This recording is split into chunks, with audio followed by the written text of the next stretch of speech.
In today's instalment of Soloing Concepts, we're going to be looking back on part 2, which was harmonic variations, and we're going to take it to its logical conclusion. In part 2, if you remember, we took a very simple phrase and altered the harmonic content of it so it would fit over different chords. And we're going to now elaborate on that so that we can create a series of phrases that work through a series of chord changes. This will be most obviously applicable to jazz situations, but it doesn't have to be exclusively so. You can just as easily apply these concepts to rock music, to blues, to country and western, whatever you can think of, really. Again, I'm not prescribing a set of phrases that you must learn rote. More so, I'm just showing you a series of concepts that you can take and apply to whichever playing situation you might find yourself in. So, if you're sitting comfortably, then we can begin. So the series of changes in question that we're going to be looking at is a minor 2-5-1 in the key of G minor. The chords are A half diminished, moving to D7 flat 9, moving to G minor 7.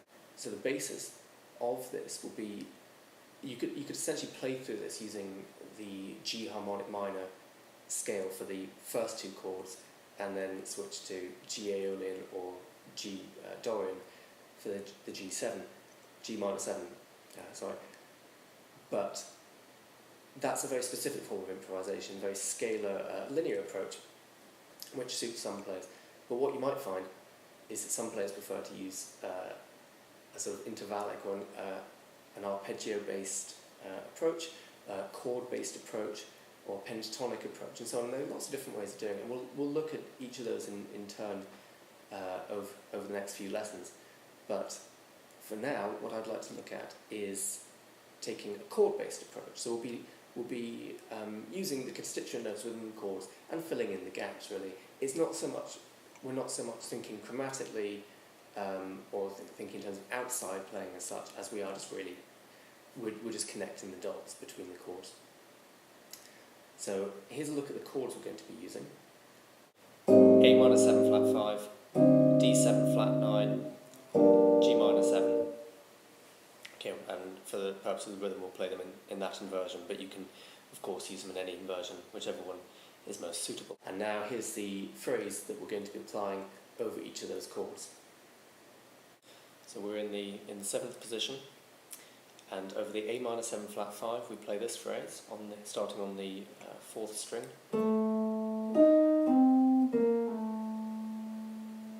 One more time. Moving to the D7, and we play this phrase. We're now on the 5th string.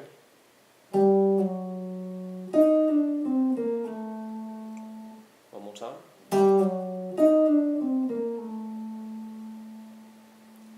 And then over the G minor 7, we'll play this.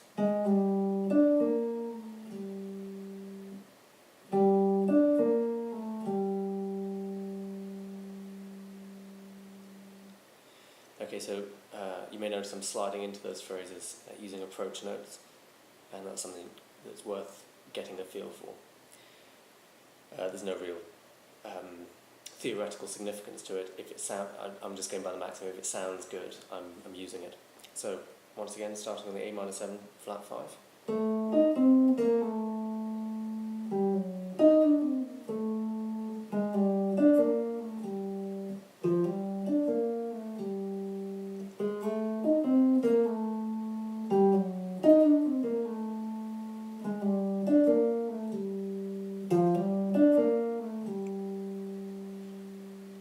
Now you'll notice that, quite frankly, there's not a lot separating those chords. They've got a very similar melodic movement, and that's really what we're keeping that sort of the basic contour of the phrase the same, and we're just altering which notes we're stressing so that it fits over the different chords.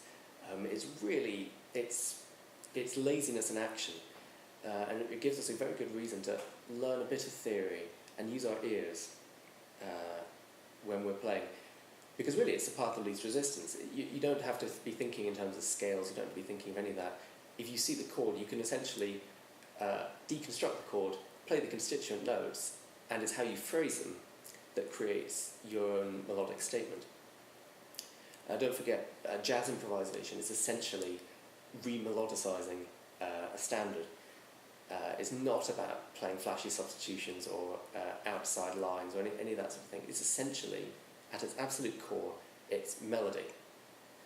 So that's what we're going to strive to implement here. So notice how the phrase works melodically. Try and sing it and see if that makes sense.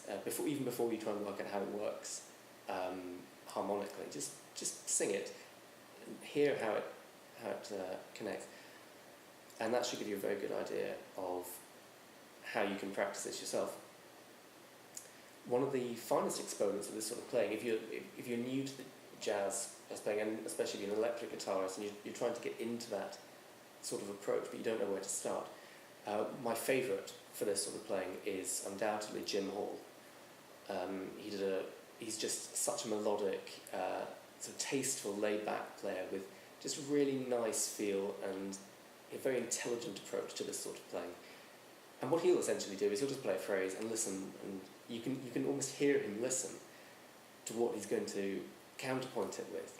And he did a wonderful duo recording with Ron Carter, a live album, which had his version of Autumn Leaves on it. And it's a stunning version, and for about 2 choruses, I think, he's essentially playing one phrase and just altering the harmony in it so that it fits over the whole changes.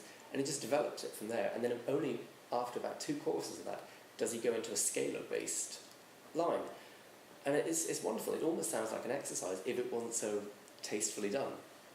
So I definitely recommend checking that out, just so you can get an idea of how the absolute top players would implement these fairly simple concepts.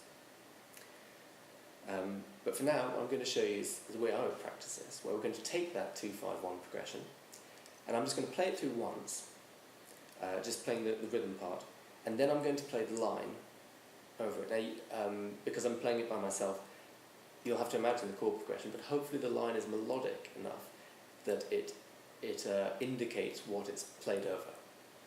So the backing could drop out altogether and you'd still know exactly which changes I was playing over.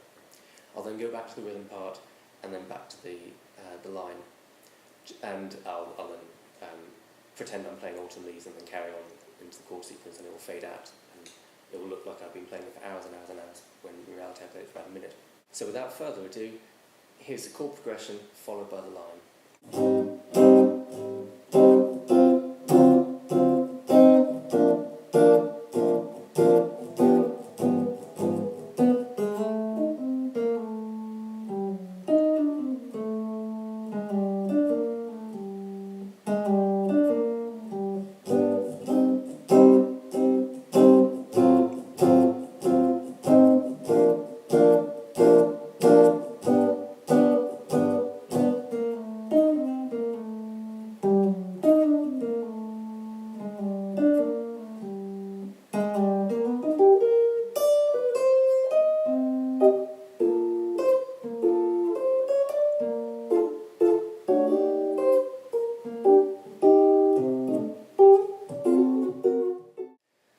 Well, I think that's quite enough time spent on that.